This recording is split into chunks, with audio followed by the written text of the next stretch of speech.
سر یہ خواب آپ سنیں اور اپنے آپ کو سامنے رکھ کے دیکھیں. اس خواب میں نبی علیہ السلام کو ان کی امت کے گناہوں کے عذابات دکھائے گئے. اللہم اجرنا من النار، اللہم اجرنا من النار، اللہم اجرنا من النار، اللہم من احییتہ منا فاحیہ علی الاسلام ومن توفیتہ منا فتوفہ علی الایمان.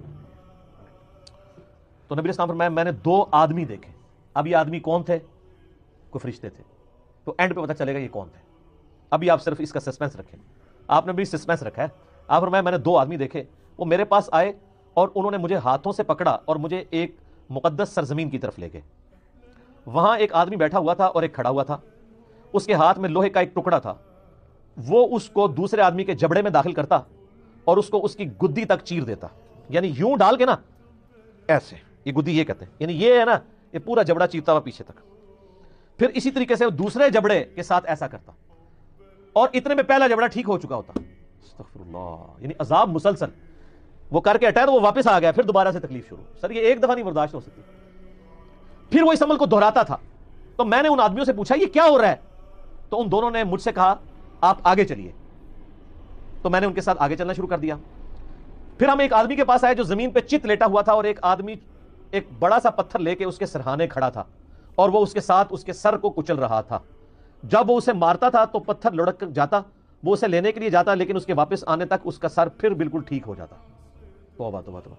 اتنا بھاری پتھر کا عذاب اس شخص کے اوپر کہ اس کا سر جو ہے وہ چپٹا ہو رہا ہے اور پھر وہ پتھر لڑک کے دور چلا جا رہا ہے اور وہ اٹھانے کے لیے وہ پتھر جا رہا ہے، واپس آتا ہے تو دوبارہ سر واپس آ جاتا ہے. پھر اس تکلیف سے گزرنا ہے. سر آپ تو ایک دفعہ سر کے اندر برداشت نہیں ہم لوگ کر سکتے. اللہ تعالیٰ ہمیں ان عذابات سے محفوظ فرمائے. جب وہ اسے مارتا تھا تو پتھر لڑک جاتا، وہ اسے لینے کے لیے جاتا لیکن واپس آتا تو پھر اس کا سر ٹھیک ہو جاتا. وہ آدمی اس کے ساتھ پھر وہی کرنا شروع کر دیتا اور یہ عمل مسلسل جاری رہتا. میں نے کہا یہ کیا ہے؟ تو ان دونوں نے کہا یا رسول اللہ آگے چلیے. ہم اور آگے چلے حتیٰ کہ ہم تندور جیسے سوراخ کے پاس آئے جس کے اوپر کا حصہ تنگ تھا جبکہ اس کا نچلا حصہ کھلا تھا.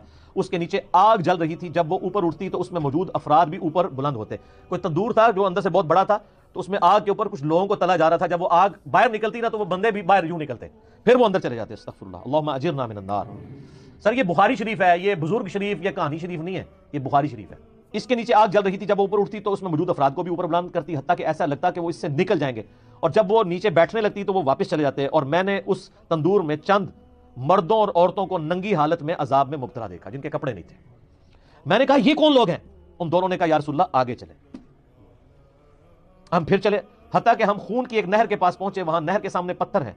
وہ شخص جو نہر میں ہے جب وہ باہر نکلنے کا ارادہ کرتا تو باہر کنارے پر کھڑا آدمی اس کے منہ پر پتھر پھینکتا، اس سے وہ پھر پہلی جگہ پر واپس پہنچ جاتا. یعنی وہ جو خون کی نہر میں عذاب ہو رہا تھا نا اس بندے کو، وہ جب اس سے نکلنے کی کوشش کرتا تو ایک باہر بندے کی ڈیوٹی لگی تھی، وہ اس کو پتھر مارتا، اس کے منہ پہ لگتا، پھر وہ وہاں جا کے گرتا، پھر وہ کنارے سے دور ہو جاتا. وہ جب بھی نکلنے لگتا اس کے منہ پر پتھر مار دیا جاتا، پھر وہ واپس چلا جاتا. میں نے کہا یہ کیا ہے؟ تو ان دونوں نے کہا یا رسول اللہ آگے چلیے. ہم آگے چلے حتیٰ کہ ہم سرسب شداب باغ میں پہنچ گئے. اس میں ایک بڑا سا درخت تھا اور اس کے تنے کے پاس ایک عمر رسیدہ شخص اور کچھ بچے تھے. اور درخت کے قریب ایک آدمی تھا، اس کے آگے آگ تھی جسے وہ جلا رہا تھا. وہ مجھے درخت پر لے گئے. انہوں نے مجھے درخت کے وسط میں ایک گھر میں داخل کیا. میں نے اس سے خوبصورت گھر کبھی زندگی میں نہیں دیکھا. اس میں بوڑھے، مرد، نوجوان، خواتین اور بچے سب تھے. پھر وہ مجھے وہاں سے باہر لے کر آئے اور درخت پر لے چڑھے اور مجھے اس سے بھی زیادہ بہترین خوبصورت گھر دکھایا. اس میں بھی بوڑھے اور جوان تھے. میں نے ان دونوں سے کہا تم رات بھر مجھے لیے پھر رہے ہو، مجھے یہ تو بتاؤ جو کچھ میں نے دیکھا ہے وہ کیا تھا؟